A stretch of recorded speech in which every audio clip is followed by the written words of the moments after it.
Hey everyone, Mikkel here from Expat Money, and today I want to talk to you about how you can get 2 passports or more and why it matters.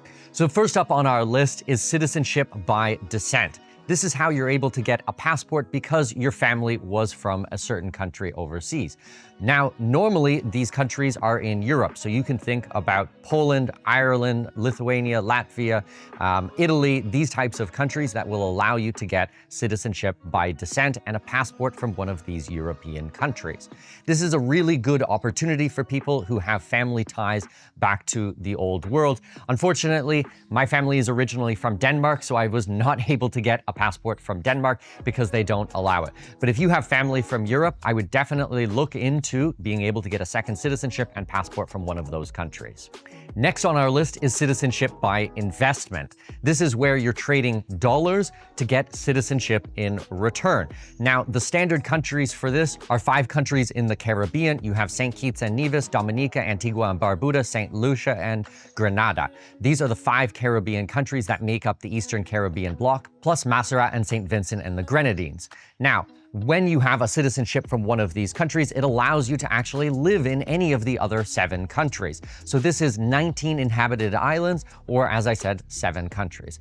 I did the St. Kitts and Nevis citizenship by investment a couple of years ago, so I have my St. Kitts passport, and it was a very fast and easy way to be able to get a citizenship without having to spend any time on the ground. Next up on our list is naturalization. This is spending a certain amount of time in a country, and after you spend that time and go through some qualifiers, they allow you to go through a naturalization process and get another citizenship and passport.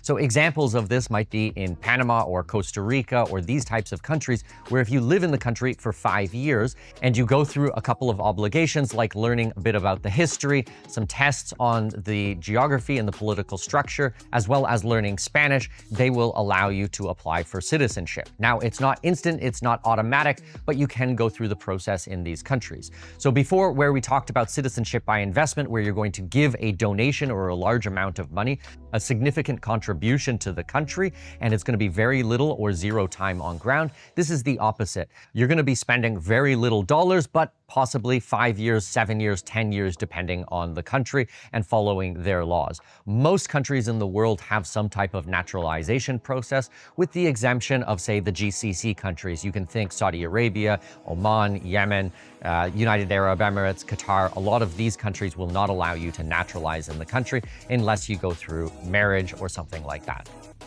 Next up on our list is marriage. So a very common way of being able to get a second citizenship is if you are married to someone from that country.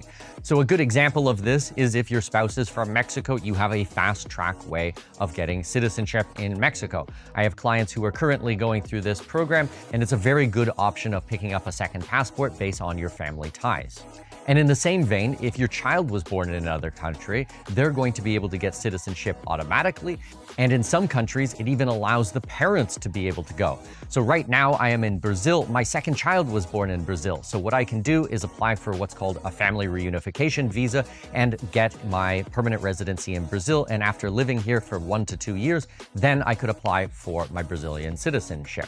My first child was born in the UAE, my second child in Brazil, my third child in Chile, and my 4th child in Mexico. So all my kids are born in different countries, and with this, it allows us special visa rights for permanent residency and fast track for citizenship in a lot of cases. So this is a very good way that you can pick up another passport and citizenship. Another interesting way of getting citizenship is if you have religious ties. So they have the right of return for people with Jewish ancestry, that they are able to get an Israeli passport. If you have family that was part of a certain sect of Judaism in Spain or Portugal, there could be a possibility to get citizenship there. So some people are able to pick up an Israeli or a European passport based on religion. And lastly, we have citizenship by merit or citizenship by exemption. So probably about half of the countries in the world have some type of law that either allows the Congress or the executive branch of the government to award citizenship to different people based on what they've done for the country. So if they've done a significant contribution to the country, and I'm not talking just about monetarily, but you can think in things like science or sports or art or literature, things like this, then it is up to the executive branch of the government to be able to award citizenship for these people. We've seen this around the world with different athletes. Some notable cases are some Russian figure skaters who were able to get Filipino passports and compete on the Filipino Olympic team. Now, if you have specific scientific knowledge, or if you're top of class in a different athletic and performance, then this is a possibility for you. Now, after running through all the different ways that you can get citizenship, the question is, why does it matter? Well, there's actually a lot of reasons that you might want to get a second citizenship and a second passport. Some of the most common ones that I see at expatmoney.com are families are looking for diversification. They want access to new geographic regions. They want to be able to enter into new countries freely. This means visa-free travel. It also means being able to invest in other countries that might not be open to you. I think another good option is just having a second passport in case something happens to your first passport. What we saw in Canada during COVID is that the government was not issuing new passports, and there was a huge delay on this process. If you had a second passport, you had a lot more optionality for traveling internationally.